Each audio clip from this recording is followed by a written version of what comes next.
Agora eu vou falar um pouco da classificação dos insetos. Os insetos, eles são animais invertebrados, artrópodes, fazem parte da fila Artrópoda e da classe Insecta. De todos os animais de nosso planeta, os insetos pertencem ao grupo com maior diversidade.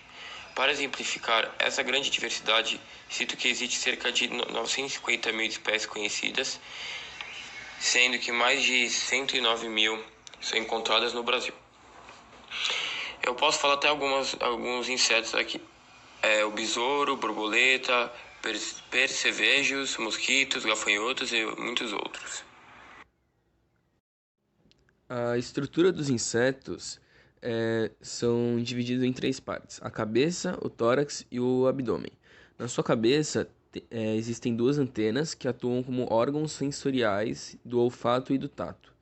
Na cabeça também existem dois olhos compostos, formados por diversas unidades visuais, denominadas hematídeos, e três olhos simples, ocelos, que servem provavelmente para detectar luz e sombra. Esse sistema visual é muito eficaz, pois aumenta o campo de visão dos insetos, permitindo que eles enxerguem melhor os seus predadores e as suas presas. Os insetos possuem aparelhos bucais diferentes, sendo que cada um está adaptado ao alimento consumido. No caso do gafanhoto, que come folhas, o aparelho bucal dele é mastigador. Já nas abelhas, é lambedor. Nos mosquitos, picador. E nas borboletas, sugador. Existem três porções no tubo digestório dos insetos. Tem a anterior, a média e a posterior. As porções anterior e posterior são revestidas internamente por quitina. A porção anterior é responsável principalmente pelo tratamento mecânico dos alimentos, embora possa haver atuação de enzimas digestivas produzidas na porção média. Na porção média, que acontece a digestão química, a partir de enzimas provenientes de suas paredes ou de empreguamentos formados nessa região. A porção posterior é responsável pela reabsorção de água e elaboração das fezes. Na boca, existem duas glândulas salivares, cuja secreção inicia o processo de digestão química. Destaca-se ainda, no tubo digestório, um papo de paredes finas e uma moela de paredes grossas. No papo, ocorre a ação de diversas enzimas digestivas e na moela se dá a trituração do alimento. A seguir, o alimento é conduzido ao intestino, onde existem algumas projeções tubulares. Nesse local, a digestão química prossegue e ocorre a absorção do alimento digerido, que é enviado para o sangue. Já no sistema excretor dos insetos, os túbulos de Malpighi se localizam no limite entre a porção média e a porção posterior do intestino. Cada túbulo possui fundo cego e mergulha nas lacunas do corpo, de onde retira as impurezas e as descarrega no intestino para serem eliminadas com as fezes. O produto de excreção nitrogenada dos insetos é o ácido úrico, substância que requer pequeníssima quantidade de água para sua eliminação. O ácido úrico é um outro fator importante na adaptação dos insetos ao meio terrestre. Os insetos, eles respiram por traqueias, pequenos canais que ligam as células do interior do corpo com o meio ambiente.